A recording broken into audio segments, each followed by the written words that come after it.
Greetings. My name is John Peterson. I'm the Executive Director for School Administrators of South Dakota. We're taking our second podcast here at the Superintendent's Conference in Pierre, South Dakota, at the Ramkota. It's June 20th, or July 20th. Where's the summer gone? July 20th. And we've got the conference going on. And one of the speakers this year was AASA. And AASA is the National Professional Organization for School Superintendents.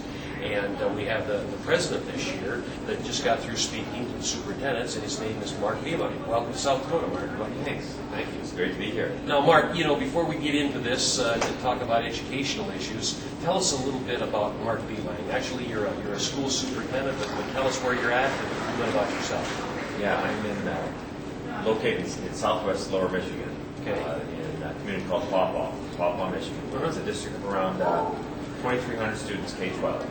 So this past year, it's been, I've served as president of AASA. In addition to my responsibility and role as superintendent of schools in Pawpaw, I'm very fortunate that the board has been very supportive of my efforts, and it's been great representing the membership at conferences such as this. Now, Mark, I would think you do a lot of traveling. I mean, how often are you out during the year? Well, it really varies. Like on the average, I'd say once a month. This month, I attended the Canadian Association of School Administrators up in Quebec City earlier this month, and then I'm here this week, and then next week we'll be going down to Washington D.C. for the executive committee and governing board meeting. Well, it's kind of an unusual month where there's that much travel, but a lot of it is over the weekend. So usually when I'm out, it's usually during Friday, Saturday, Sunday, and back to the office on Monday. Now, you mentioned the executive committee is meeting. I think for the first time ever, South Dakota has a representative on that committee. It's Dr. Joe Gerson. Joe, yes. So he's been an excellent addition to the executive committee. I look forward to working with him for another year. Yeah, okay. Well, let me, I shouldn't say put you on the spot, but, a lot of times we want to know, why should we join an organization? That's always a big one. You've been a long-time member of AASA, just like I have. I personally have been a member for many years. What are the benefits? What do I tell young superintendents in regards to why they should join AASA? For me, that's easy. Let me answer it this way. First of all, I think that we have a responsibility to belong to something greater than just ourselves. Sure. And AASA, for me, has provided that. One of I guess a couple of things. The first is we can't possibly, from our local districts, have the impact on federal legislation that an organization such as AASA has. Bruce Hunter has been our lobbyist on federal issues and has done an extremely good job. And that's one thing that we need to have, a voice in Washington, and we can't do that individually. So AASA provides that mechanism to do that. Aside from that, for states like South Dakota and to extend us in Michigan, really rely on the rural aspect of representation in Washington. And AASA is highly regarded in their representation of the rural school district. So I think in particular for rural states such as this, it's important to have that voice. Aside from that is just the ability of AASA to connect us to one another. I mean, we get, through our national conferences, through the governing board, and through other summits and symposiums that AASA runs, it's nice to have that ability to come together as educational leaders and connect with one another. So I hope everyone can become part of something larger than themselves and consider joining AASA.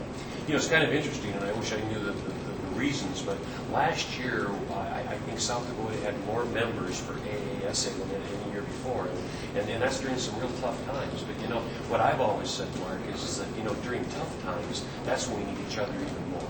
And every once in a while I'll talk to an administrator and I'll say, hey, it's so challenging out there right now, and it's so difficult, I can't take the time off, or I can't go to the meeting, the professional development meeting. And my response then is that you need it more now than you ever did before during tough times. And you certainly know it's challenging. Yeah, John, I couldn't agree with you more. I think it's a very lonely job as it is, and we can make it lonelier by not belonging to our state organizations or national organizations. Yeah. Now, I think in South Dakota, it seems like I've heard figures like our budgets, the federal money that we receive is approximately 7% Yeah, Do you know anything about that? that's about the same as ours, yeah. About 7%. You know, it's kind of interesting because it's 7%, which isn't a lot, but yet when you throw in the requirements that are placed upon us, it's huge. And so I think it's probably even more the requirements than the funding that we need national lobbyists for. Well, we need the Bruce Hunters out there to make sure that No Child Left Behind, the SEA, that it's written correctly. So Well, and that has been, one of the things we've been trying to impact is not only influencing the reauthorization of the SEA, but also taking a look at the administrative rules that are left behind from No Child Left Behind. Yeah. And so we believe that the Department of Education has the ability to relax some of its rules, so we're not getting hit by both the race to the top legislation that's come along and what's left behind. So our voice there is very important. I think that some impact on that to lessen the punitive aspects on us. now, I had the opportunity to be out in D.C. last week with the elementary principals. They had a conference out there and met with our senators and our representative, and it does not look like PSEA, anything's going to be done during this session, does it? It doesn't, and that's why it's more important than ever to try to relax some of those constraints that we have from the current ESEA. So, it's moving rather slowly, isn't it? Yeah. Now, we've only got 10 minutes here, and I could talk to you for a lot longer. There's a lot of things I could ask you, but I have to throw this in because you did take advantage of this trip out here, and you should share with the audience a little bit about what you did this past weekend. I got into town. Today's what, Tuesday? Yes. I got into town last Friday. Flew into Rapid City, rented a motorcycle, and rode the Black Hills for 3 days. Yeah. So I covered, I think, every paved road from Spearfish down to Custer and the Mount Rushmore and Crazy Horse. So I got to see a lot of this beautiful country, and I can't wait to get back. And paid some sales tax while you were headed. Sure. Well, ours is 6% back in Michigan. Okay. Too, so I don't know. That's what yours is, isn't it? Well, with the state and then the city tacked on. Yeah. That's there. Well, I'm glad to help get you out of your economic dive here. Yeah. Well, listen, in one thing, it's nice. I mean, I think you said you have 2,300 students Yes. in your school.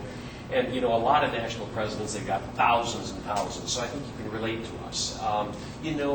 You've had some discussions with South Dakota people. Any similarities between South Dakota and Michigan? Do we have the same issues that we're dealing with? Oh, there are a lot of similarities. I mean, many of our schools, especially in the northern part of our lower peninsula and the upper peninsula, have very similar demographics with large geographic districts, small population, trying to replicate the kind of services that urban districts can provide. And so, we're looking at distance education, online learning, similar challenges. It's very similar here. I think that's pretty universal across this country, but I think Michigan and South Dakota in many ways have a lot of similarities. You've really been affected by the downturn in the economy with your dependence on the auto industry, I would think. Yeah, Michigan, particularly the east side of the state, has really been hit hard because all of their support companies and that are all tied to the auto industry. On the west side of the state, we're a little more diversified, so we haven't been hit by that as much, but we're still feeling it because all of our property taxes go to the state and get redistributed. So we rely on every community to be vibrant and productive, so that we can benefit from that tax base. So we've all been impacted negatively by it. Well, I think that's the 10 minutes mark. It went quickly. Yeah. And on behalf of all the superintendents of South Dakota, thanks for coming out and visiting our state. It's been my pleasure. I've enjoyed it tremendously, and I want to get back here. Okay, thanks.